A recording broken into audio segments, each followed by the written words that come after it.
Chosen one, stop. Stop right there. Before you scroll past this.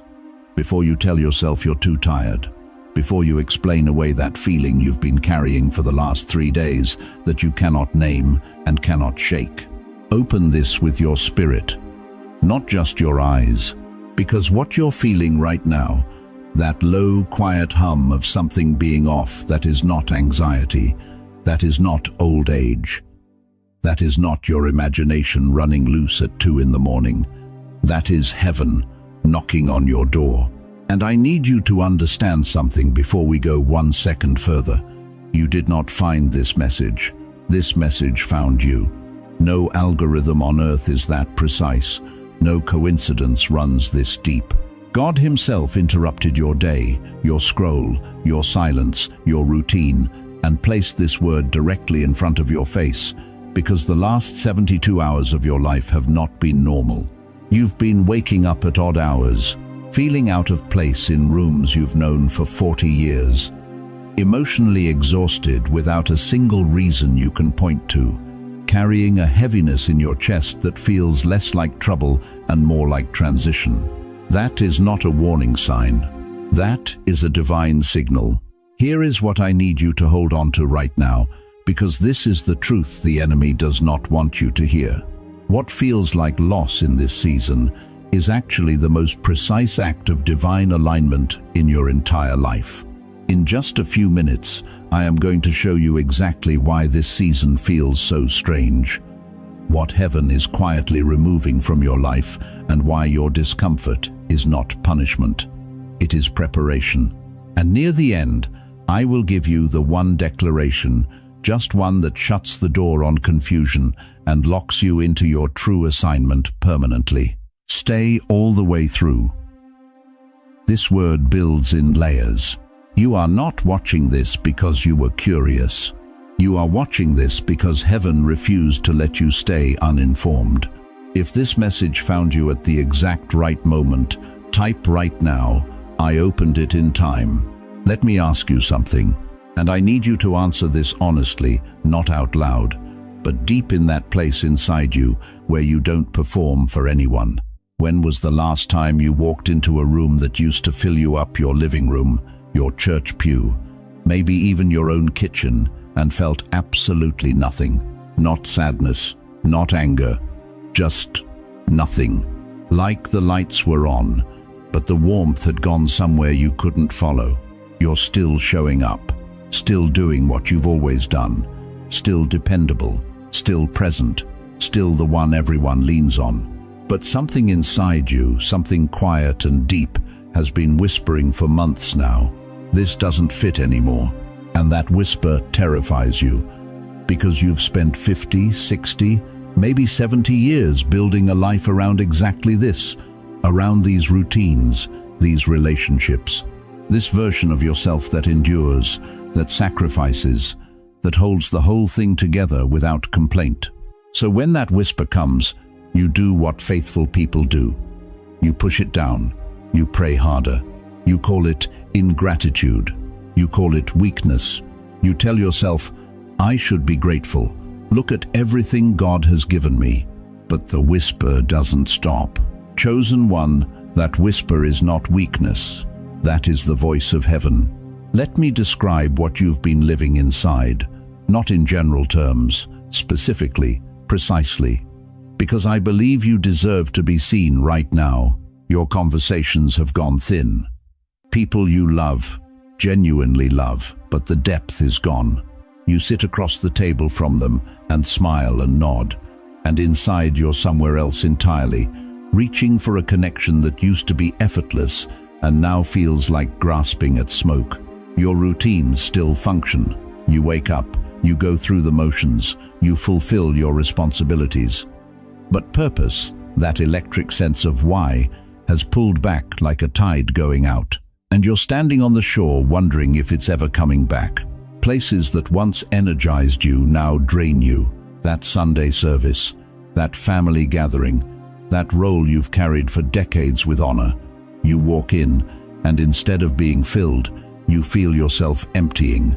And the most disorienting part? Nothing is technically wrong. No crisis, no catastrophe, just this quiet, persistent, unexplainable sense that you are standing in a house that still stands but no longer feels like home. Hear me carefully, because this next sentence is the one the enemy does not want you to understand. What you are feeling is not the sign of a faith that is failing.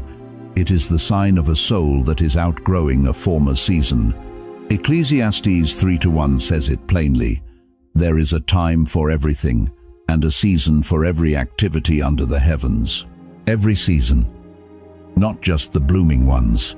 Not just the harvest ones. The leaving ones too. The releasing ones.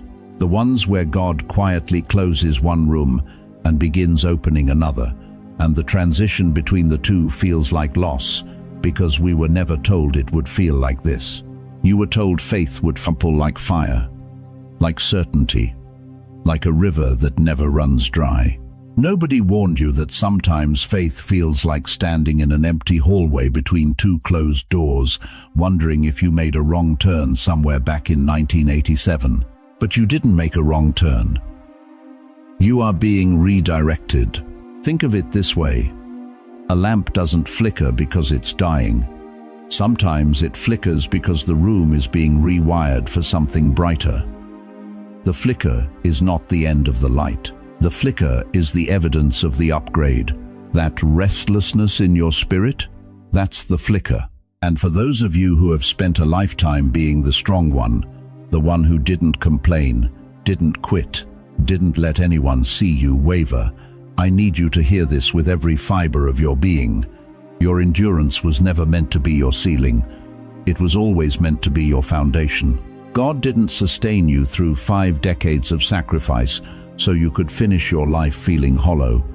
He sustained you for this moment, for this transition, for this next chapter that requires a version of you that the old season could never have produced. You are not falling apart. You are being reconstructed. Clothes that once fit perfectly, you don't throw them away because something is wrong with you. You release them because you have grown. That is what is happening right now. But here is the real danger, not the restlessness itself, but the lie the enemy attached to it. Because he took this holy discomfort, this sacred signal from heaven, and he whispered something into it. Something cruel. Something that stopped you cold. And that lie, that is exactly what we are going to expose next. If you've felt spiritually restless lately and couldn't explain it, type right now. I've felt it too. Because what I'm about to show you next is the exact weapon the enemy is using against you in this season, and once you see it, you will never be deceived by it again. Now that you've opened this message, I need you to stay right here with me. Because what I'm about to say next is the part the enemy has been working overtime to make sure you never hear. He doesn't just want to hurt you, he wants you to misread what God is doing. There is a voice that has been speaking over your life in this season. Not loud, not dramatic. It doesn't announce itself. It just quietly narrates. And it has been narrating your pain with a very specific agenda. It says things like, you missed God. You made the wrong choice. You're too late. His hand has moved on, and it moved on without you. And here is what makes it so dangerous. It doesn't sound like the devil. It sounds like your own conscience. It sounds like wisdom. It sounds like honest reflection. But it is a lie dressed in the language of discernment. And it has been stealing your future by keeping your eyes locked on your past. Let me name it plainly. Think back. There was a relationship you had to release, one that cost you deeply, one that left a silence in your home you still feel some mornings. And the voice said, that was your fault. There was an opportunity you didn't take, a door you stood in front of and walked away from. And the voice said, you missed your moment. There was a season, maybe years, when you went spiritually quiet.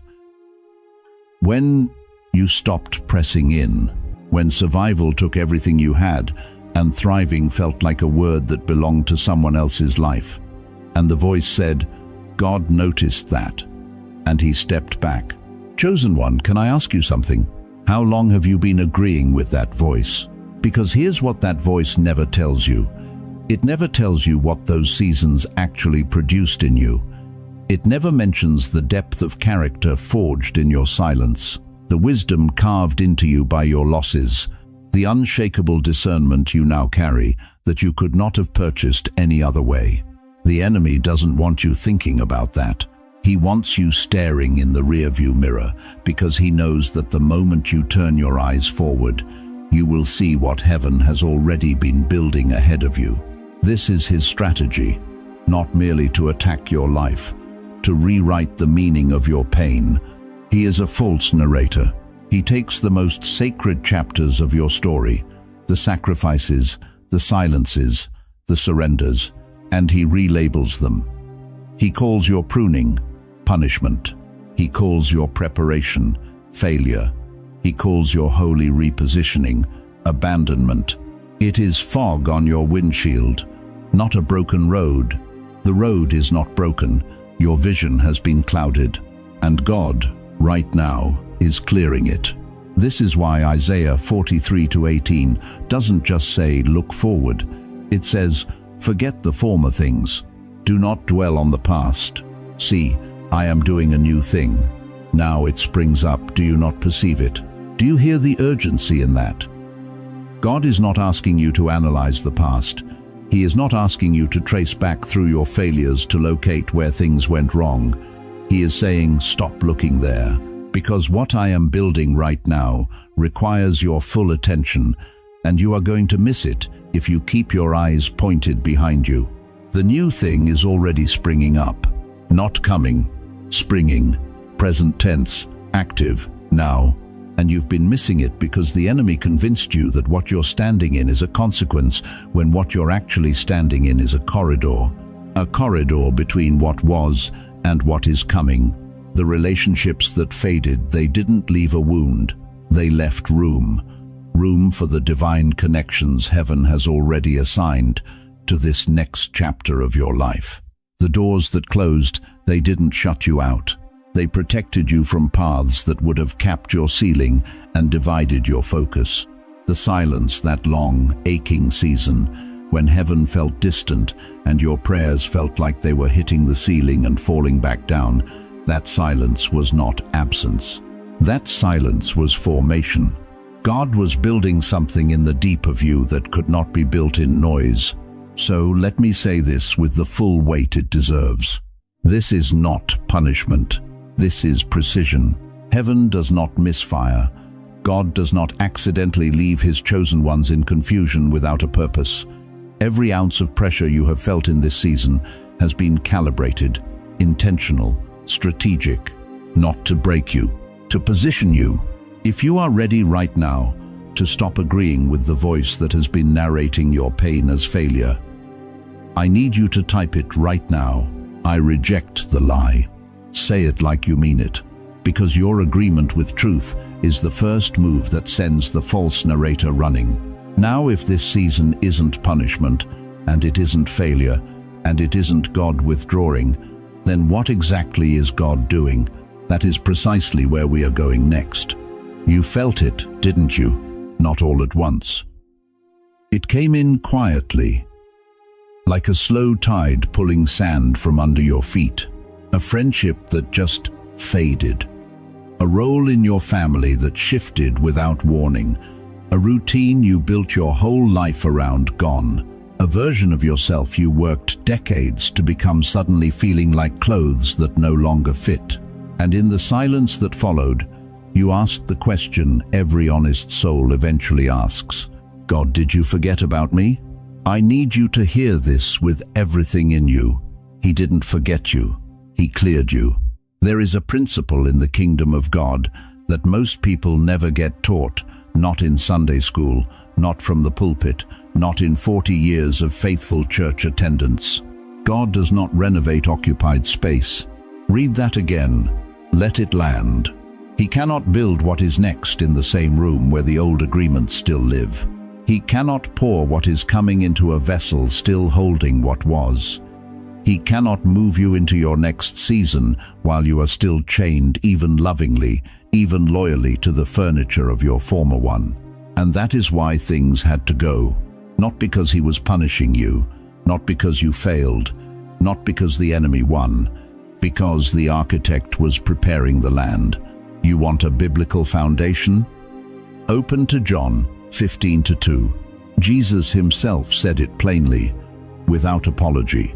Every branch that bears fruit, he prunes so that it will bear more fruit. Not dead branches, fruit-bearing ones. That means the things God removed from your life were not all failures. Some of them were good things, real things, things you loved, things you built with your own hands over 50, 60, 70 years of living. And he pruned them anyway, because fruit-bearing branches that are never pruned eventually collapse under their own weight. And God was not willing to let the weight of your past crush the harvest of your future. Here is what nobody tells you about pruning. It bleeds. The branch doesn't understand it's being prepared. It only feels the cut. And beloved, if you have been bleeding this season, if you have been sitting in the silence of something that was taken and wondering why it hurt this much, that is not weakness. That is the evidence that what was removed was real. It mattered. It had roots in you. Grief and divine movement are not opposites. They coexist. You are allowed to mourn what God removed, while still trusting why he removed it.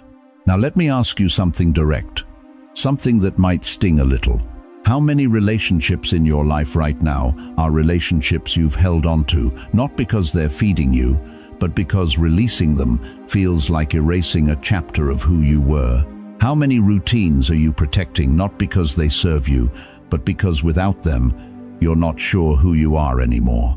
How many identities, parent, provider, professional, the strong one, the one who holds everything together, have quietly become a cage you call a calling? Because here is the hard truth. Heaven is speaking over you in this season. Some of what you're grieving, God didn't take it. He freed you from it. And there is a reason heaven could not bring the next chapter into the same room with your old agreements. The new wine cannot go into old wineskins. Jesus said it in Matthew 9:17, not as a suggestion, as a law of the kingdom. You put new wine into old wineskins, both are destroyed. God was not being cruel when he let certain things expire. He was being surgical. A surgeon doesn't remove what is healthy. A surgeon removes what, if left inside, would poison the healing. Think about this. When a master builder prepares land for something magnificent, what is the first thing he does? He clears it. He doesn't apologize for the trees he takes down. He doesn't grieve the old foundation he breaks up. He removes everything that would compete with, compromise, or cap the structure that is coming.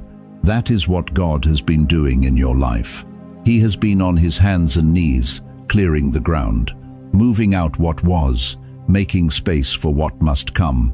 Not because your past had no value, but because your future has too much weight to share a floor with what no longer belongs. The door that closed did not lock you out. It kept you from returning to what would have reduced you. And I know that doesn't make the silence easier. I know empty rooms echo. I know cleared space can feel like loss before it ever feels like freedom. But chosen one, an empty room, is not a forgotten room. It is a room being prepared. And what God is about to place inside yours, no eye has seen, no ear has heard, and no heart has dared to fully imagine. Not yet.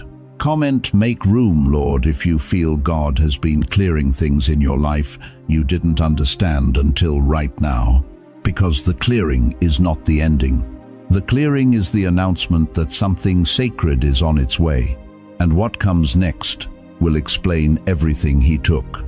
Let me ask you something that might shake loose everything you thought you understood about where you are right now. What if God is not dealing with your sin? What if he is dealing with your structure? Because there is a story buried deep in the Old Testament that most preachers rush past, and it holds the exact answer to why this season of your life feels like something is being taken rather than given. Open your understanding to this. David, the man after God's own heart, warrior, king, psalmist, A man so close to heaven that he danced in the streets without shame. A man who killed giants, outran armies, and built an empire from a shepherd's field in Bethlehem. And David wanted more than anything in his entire life to build God a house, a temple, permanent, glorious, sacred. And God said no, not because David sinned, not because David failed, not because David was disqualified or forgotten or loved any less. God said, "You are a man of war. You have shed blood.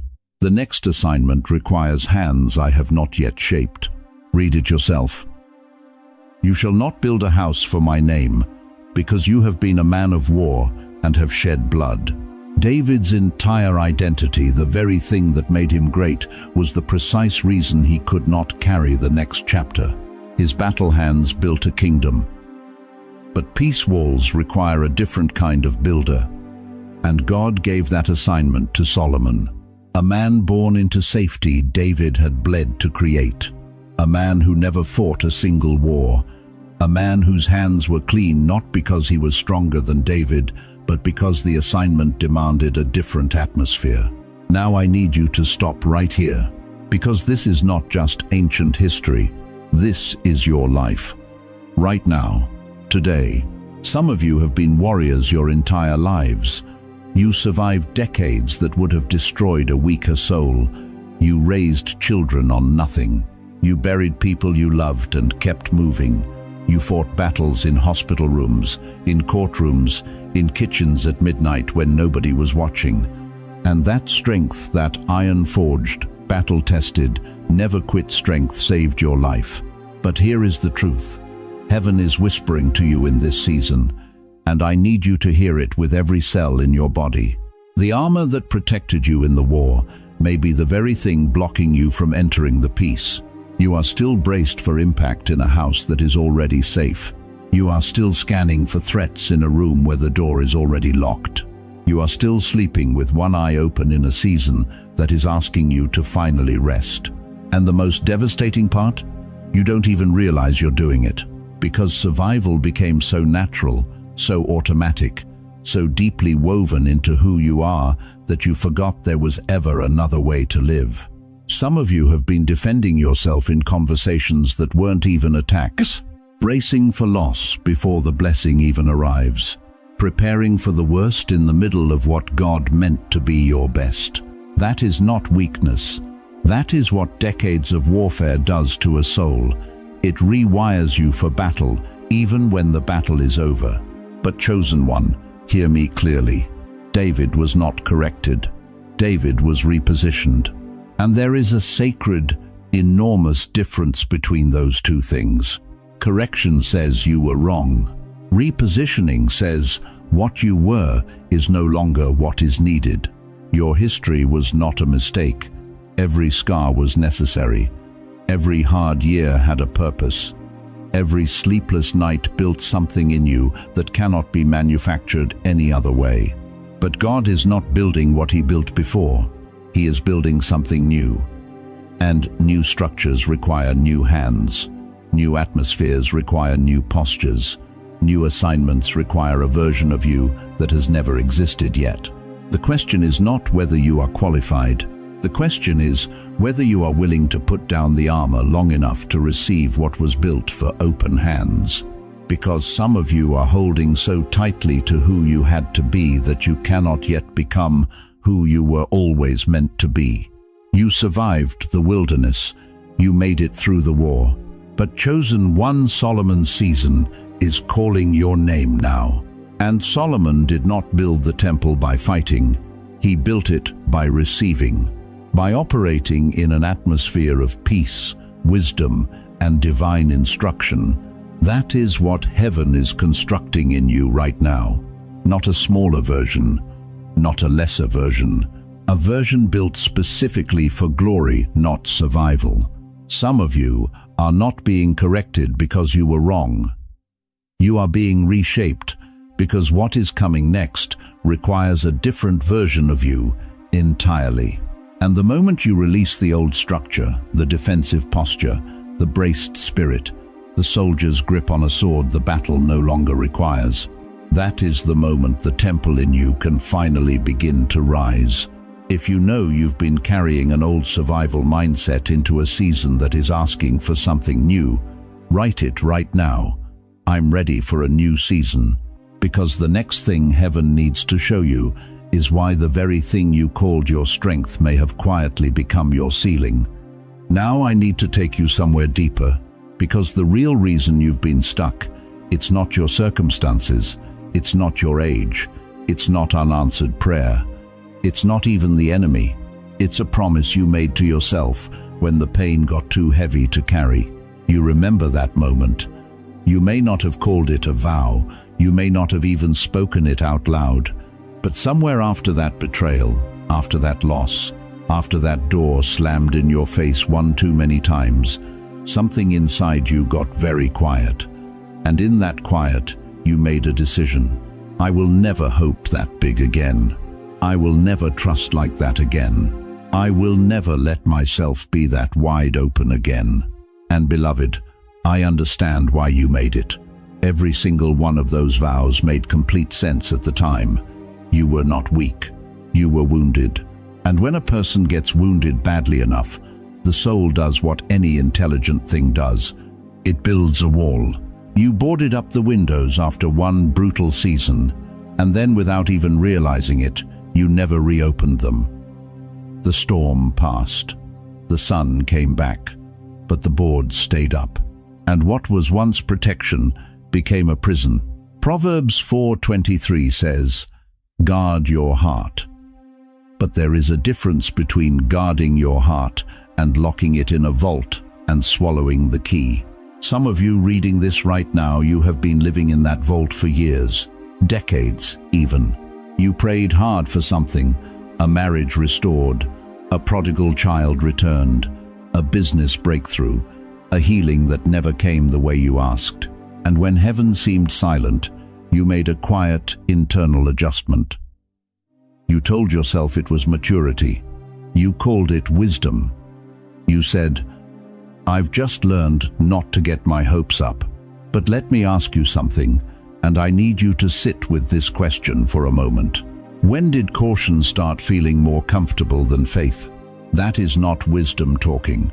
That is a wound talking. That is a vow made in pain, wearing the costume of discernment. And it has been building a ceiling over your life every single day since you made it. This is why even when clarity comes, something in you still pulls back. Even when God opens a door, something in you hesitates at the threshold. Even when a new season begins to breathe, something in you braces for disappointment before the blessing even lands. You were not born that way. You were trained that way, by loss. I know who is in this room right now. I know the ones who gave everything to a church and got betrayed by leadership. I know the ones who loved deeply and got left. I know the ones who built something beautiful and watched it collapse. I know the ones who prayed for 60 years over a child who still hasn't come home. You did not just lose the thing, you lost the willingness to want again. And that right there is the vow, not the pain, not the loss, but the silent agreement you made with yourself that said, "If I want less, I can't be hurt as much." Job said it. After everything was stripped, his children, his wealth, his health, he cried out in Job 3:25, "What I feared has come upon me." Fear had already been rehearsing the loss before the loss arrived. That is what a hidden vow does. It rehearses defeat to protect you from surprise. But here is the truth that should shake something loose in your chest right now. You were never meant to survive by shrinking your faith. God did not bring you through 40 years of wilderness so you could arrive at the edge of Canaan and decide the view wasn't worth the risk. He did not preserve you through every storm, every midnight, every season of barely enough just for you to cap your own ceiling the moment the new season starts to dawn. Jeremiah 29:11 does not say, "I know the plans I have for you," careful, small, protected plans. It says plans for a future and a hope. That word hope requires your participation. Hope is not passive. Hope is a choice made in direct defiance of everything that hurt you. And somewhere inside you, beneath all those boards you nailed up over the windows, that hope is still alive. Bruised, breathless, but alive. Take a breath right now, place your hand over your heart, and ask yourself honestly, what vow did I make when I got hurt? Name it. Because you cannot break what you refuse to identify. If this part is hitting home type right now, break the vow. Because the next thing heaven wants to show you is what has actually been happening on the other side of that wall you built, and what is waiting for you the moment you take it down. You made it through the first part of this message, and if you're still here, it's because something I said landed somewhere deep, somewhere you don't let most people reach. So now I need to go deeper, because what I'm about to tell you is not comfortable, it is not flattering, but it is the truth that could change the entire trajectory of what happens next in your life. Are you ready? Because this is the part heaven sent you here for. You've been telling yourself you're being careful, spiritual, discerning, patient, waiting on the Lord. And maybe for a season that was true. But I need to ask you something, and I need you to answer it honestly, not with your mouth, but with that place inside your chest where you keep the things you don't say out loud. How long have you been waiting? Not weeks, not months. For some of you, years. Years of praying for clarity. Years of asking God for confirmation. Years of saying, I'm almost ready, while the door in front of you has been standing wide open. And here is the revelation that is going to shake something loose in you today. You are not blocked by fear alone. Fear is real. Shame is real. Doubt is real. But underneath all of that, deeper than the fear, older than the shame, is something far more subtle. You are waiting for permission, not from God. He already spoke. You are waiting for permission from certainty itself. You want a sign so clear, so undeniable, so risk-free that faith is no longer required to take the next step. And that, chosen one, is not discernment. That is spiritual paralysis wearing the costume of wisdom. Here is the harder truth, and I say this with every ounce of love in me. You have confused not moving with being wise. Sit with that for a moment. You have dressed your stillness in spiritual language. You've called your hesitation waiting on God. You've labeled your avoidance as counting the cost. You've named your delay preparation. But Proverbs 3-5 doesn't say trust in the Lord and stand completely still. It says trust in the Lord and He will direct your paths. Paths, plural, moving paths, forward paths. God does not direct parked cars. You've been sitting in the driveway with the engine running for so long, the tank is starting to empty. Think about this. God told Abraham to leave before He told him where he was going. Genesis 12:1. Get up and go to the land I will show you. Not the land I am showing you right now, laid out in a detailed map with mile markers and rest stops. The land I will show you as you walk. The road only appears under your feet when you start moving. Abraham didn't get the full picture first. He got the first step, and his obedience to that one step is what unlocked the next one. You've been asking God for the complete map, but He's been holding out His hand saying, I'll show you as we go. Do you trust me enough to start? And once you see this, you will understand why heaven interrupted you today. Let me be even more direct. Some of you have been waiting so long for the perfect sign that you wouldn't recognize the real one if it knocked on your front door at 7 inches the morning. God has already spoken to you through His word. Through that inner knowing you keep second-guessing. Through the doors that have quietly, unmistakably opened in front of you. He already turned the handle. He's been waiting for you to walk through. John 10:27. My sheep hear my voice, not will hear, not might hear. Hear, present tense. You already know. You've already heard. The question was never whether God was speaking. The question is whether you're willing to move before every last doubt is dissolved. because that is what faith actually is. Hebrews 11:1. Faith is the substance of things hoped for, the evidence of things not seen, not the evidence of things fully explained, not the evidence of things perfectly safe, the evidence of things not yet seen. Faith, by its very nature, moves before the proof arrives.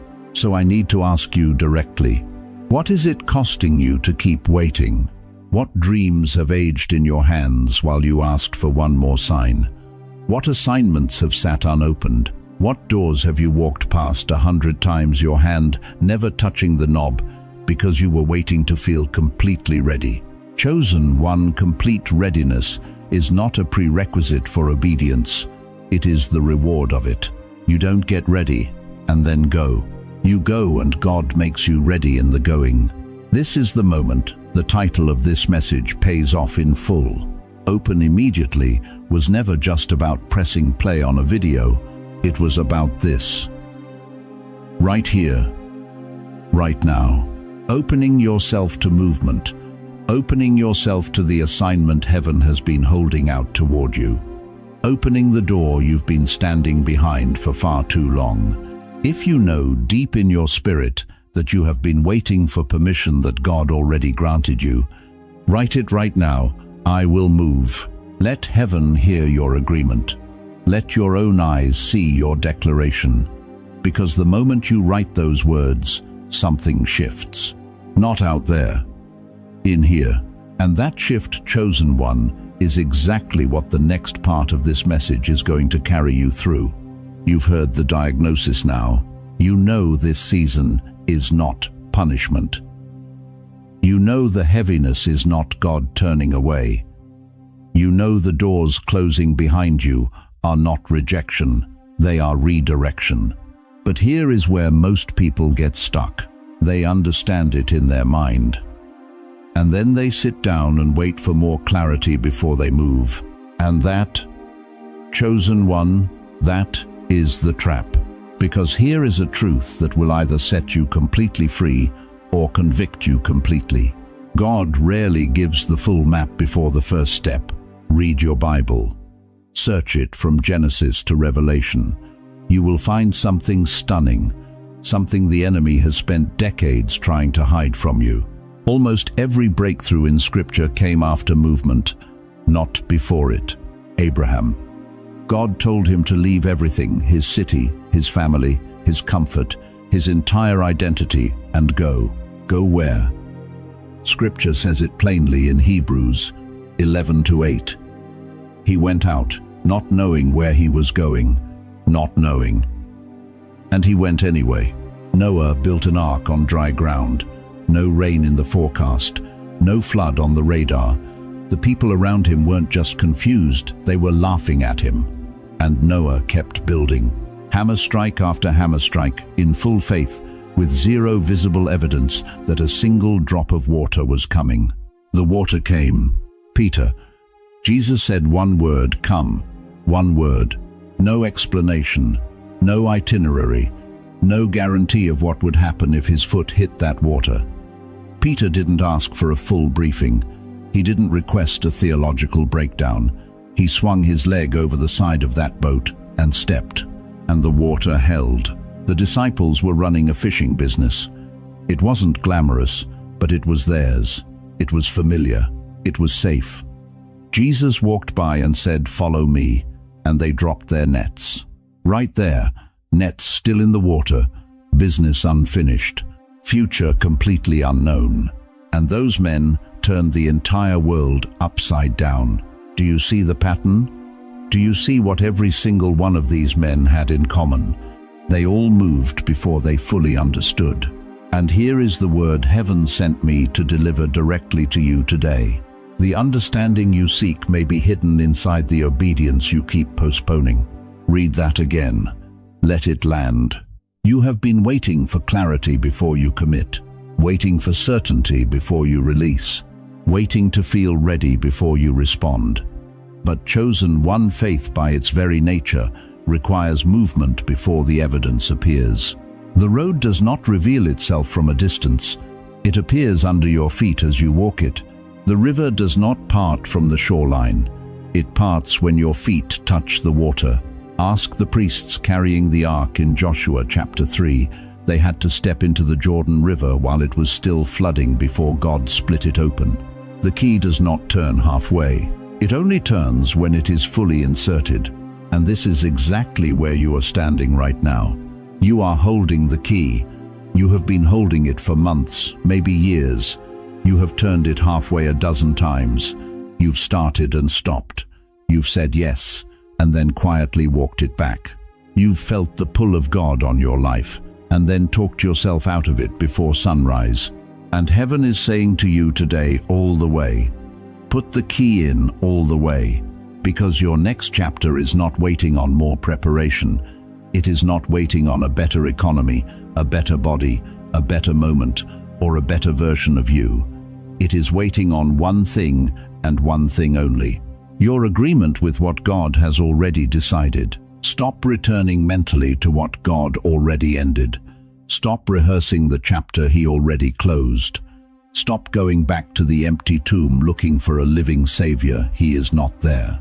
He has already gone ahead of you into the next season, and He is calling you to follow, not because you have every answer, not because the road is visible from where you're standing, but because the voice you've been hearing, that quiet, persistent, unmistakable pull in your chest that has followed you through every distraction, every detour, every sleepless night, that voice is still speaking. And the only question left is whether you will move. Chosen one, you have spent long enough understanding this season from a distance. It is time to step into it. Stay with me, because in the next section, we are going to bring this all the way down to the one decision you must make today. Not tomorrow, not after the weekend, not when you feel more ready. Today, because the threshold you are standing on right now is not waiting for your perfection. It is waiting for your response. Put your hand on your heart right now, not when you feel ready, not after you finish your coffee, right now. Because what I am about to say to you is not content. It is not another inspirational message you file away and forget by Thursday morning. What is happening in this moment between your spirit and the living God is a threshold, and you are standing at the door, one hand reaching forward, one hand still gripping the old doorknob behind you. And heaven is asking you a question it has been waiting patiently, mercifully, lovingly, to ask you for a very long time. When are you going to stop arguing with what I have already decided about you? I need to ask you something, and I need you to answer it honestly. Not out loud, not for me, for yourself. What are you still clinging to? What old story are you still rehearsing in the quiet of your mind, the one that says you are too far gone, too worn out, too late in the season of your life to receive what God promised you decades ago? What chapter of your life have you misnamed as failure when heaven's record calls it preparation? Think about it. That relationship that broke apart, that door that closed so hard it shook the walls, that dream you quietly buried somewhere in your 50s or 60s because you told yourself the window had passed. You called it loss. You called it the end. You carried it like a gravestone in your chest. But God called it soil. Hebrews 11:1 says it plainly. Faith is the substance of things hoped for, the evidence of things not seen, not things understood, not things explained, not things that came with a guarantee stapled to the front, things not seen. And here is the question that should stop you cold right now. Where have you been stalled? Not because God stopped moving, but because you wanted certainty instead of faith. You wanted the full picture before you took the first step. You wanted the whole staircase lit before you lifted your foot. And while you waited for a clarity that faith by its very nature never requires, the door stood open and the season moved quietly forward without you. That is not condemnation. That is a course correction. Because here is what I know about you, and I mean this with everything in me. You are not a person who gave up easily. You raised families in this country when it was hard. You showed up to jobs that didn't appreciate you. You held households together with prayer and sheer will when the money ran thin and the nights ran long. You have endured winters that would have broken people half your age, and you are still here. That is not survival. That is assignment. God does not keep people alive simply to exist. He keeps them alive because the work is not finished, because the legacy is still being written, because there are people, children, grandchildren, neighbors, strangers who are waiting for the version of you that finally stopped shrinking. Isaiah 46:4 says, "Even to your old age I am he, and to gray hairs I will carry you." He did not say he would carry the young version of you. He said, you, right now, gray hair and all, tired bones and all, unanswered questions and all. He is still carrying you towards something. So, I am going to ask you to do something that does not require a plane ticket, a perfect moment, or a single circumstance to change. I am asking you to stop negotiating with the truth. Stop crossing the bridge while dragging all the furniture from the old house behind you. You cannot walk forward carrying everything that was never meant to come with you. The relationships heaven released, let them go. The version of yourself defined by your deepest regret, set her down. Set him down. The ceiling you placed on what God could still do in your life after everything you have been through. Burn it. Because your alignment is not someday. Your alignment is not when things calm down, when the kids are settled, when your health improves, when you finally feel worthy enough. Your alignment is here, right now, in this room, in this moment, but it requires one thing from you. It requires your yes. Not a loud yes, not a perfect yes, not a yes that has every question answered before it leaves your lips. Just a yes that says, I stop arguing. I stop negotiating. I sign my name under what heaven has already decided about my life. Before we close, I am going to lead you in a declaration that breaks agreement with the old season, a declaration that closes the door on what was and opens the only door that matters now. But before that word leaves your mouth, you need to settle something in the deep of your spirit. Are you ready to stop holding the old doorknob? Because the door behind you, it was never meant to stay open, and the one in front of you has been waiting long enough.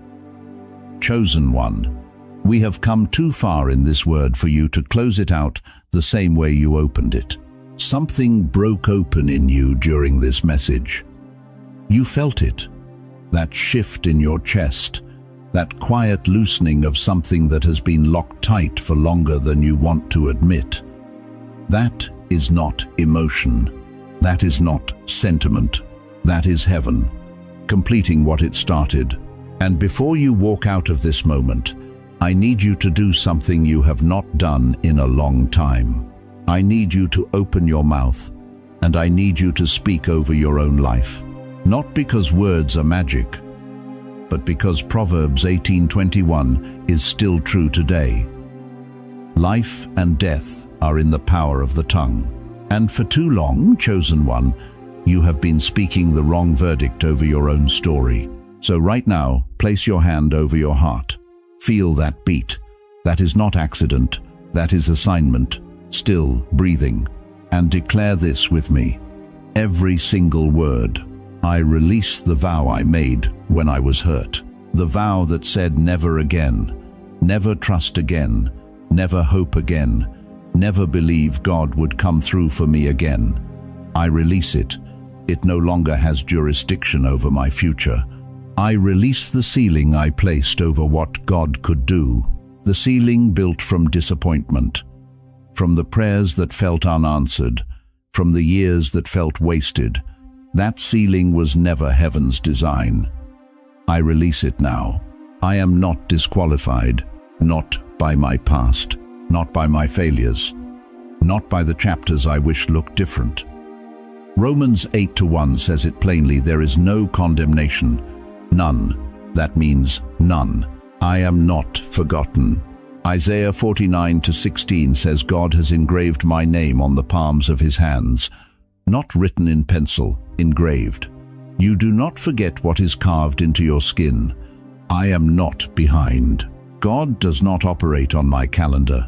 He operates on His, and His timing has never once been late. My wilderness was curriculum. Every dry season, every silent stretch, every night I cried without knowing why. It was not punishment, it was preparation. The wilderness is where Moses was trained before the burning bush. It is where David wrote his greatest psalms. It is where God does His deepest work in the quiet, away from the crowd. My silence was preparation. God was not absent in the silence. He was building capacity inside me for a weight of glory I was not yet ready to carry. My stillness was not retreat. It was the ground being made ready. A runway does not apologize for being flat before the plane lifts off. My stillness was the runway. And the takeoff is now. I move forward not because I have all the answers, but because I trust the one who does. That is faith, not certainty, not clarity, trust. Hebrews 11:8 says Abraham went out, not knowing where he was going. He moved on the voice alone. That is the model. That is the call. I am chosen. I am called. I am covered. And I am aligned. Chosen one. That declaration just sealed something in the spirit, like a letter stamped and sent from heaven, like a key finally turning in a lock that has been stuck for years, like a door swinging shut on every lie that told you you missed it, you're too old, it's too late. God moved on without you. That door is closed now, and it is not reopening. Because here is the truth this entire message has been building toward. The truth that heaven sent you here specifically to receive today. What looked like subtraction was heaven making room. What felt like silence was heaven building capacity. What felt delayed was being divinely aligned. And what God has prepared for your life has not expired. Your name has not been removed from the list. Your promise has not been reassigned. Your season has not been cancelled. It has been protected, hidden, set apart. And it is being released now, not in spite of what you walked through, but because of it. You are not the person who lost everything. You are the person heaven trusted with the fire, because it knew you would come out gold. So here is what I need you to do right now, chosen one. Type in the comments, I am not too late. Let heaven's courts record your agreement. Let your own eyes read it back to you. Let that declaration outlast this moment.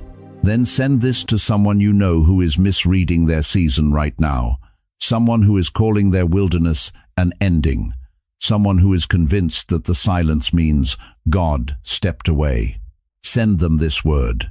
It may be the thing that keeps them standing. And if you know deep in your spirit that heaven has you in a new season right now, subscribe. Because what is coming next on this channel is not content. It is continuation. Your story is not over, chosen one. It has not even reached its finest chapter yet.